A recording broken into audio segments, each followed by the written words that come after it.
राधे राधे। कैसे हैं आप सब? चलिए आज छोटी सी एक कहानी सुनते हैं जिसका शीर्षक है अभिमान की कमाई। एक आदमी ने नारद मुनि से पूछा, मेरे भाग्य में कितना धन है? नारद मुनि ने कहा, भगवान विष्णु से पूछकर कल बताऊंगा। नारद मुनि जी बोले, 1 रुपया रोज तुम्हारे भाग्य में है। वह आदमी सुन के बहुत संतुष्ट हुआ और उसकी जरूरत 1 रुपए में पूरी होने लगी।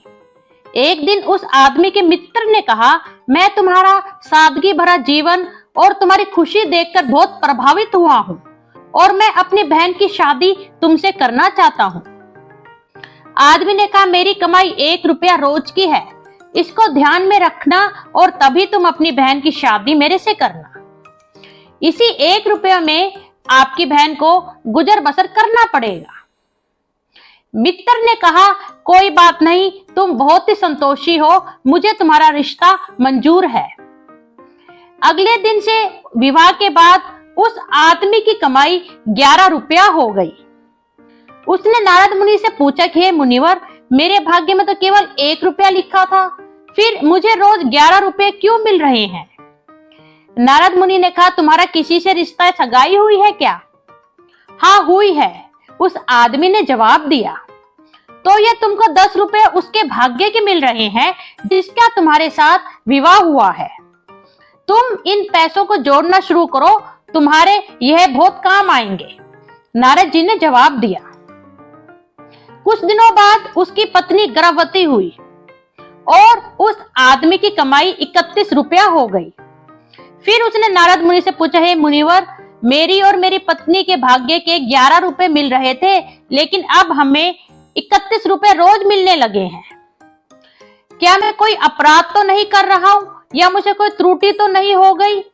मुनिवर ने कहा, यह तेरे बच्चे के भाग्य के 20 रुपए तेरे भाग्य से जुट चुके हैं, इसलिए तुम्हारी जो कमाई है वह 31 रुपए होने लगी है। इस कहानी से हमें क्या शिक्षा मिलती है? कि हर मनुष्य को उसके भाग्य के अनुसार अच्छा या बुरा फल मिलता है।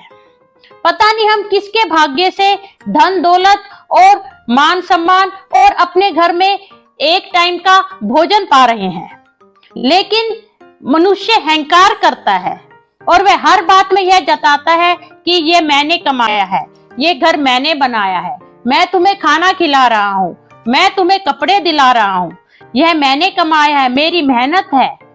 परंतु यह नहीं पता कि कितनों के भाग्य उसके भाग्य से जुट चुके हैं, जिसके फलस्वरूप उसकी कमाई में बरकत होती है। मगर वास्तव में किसी को पता नहीं कि हम किसके भाग्य का खा रहे हैं। इसलिए अपनी उपलब्धियों पर कभी भी अहंकार नहीं करना चाहिए। धन्यवाद।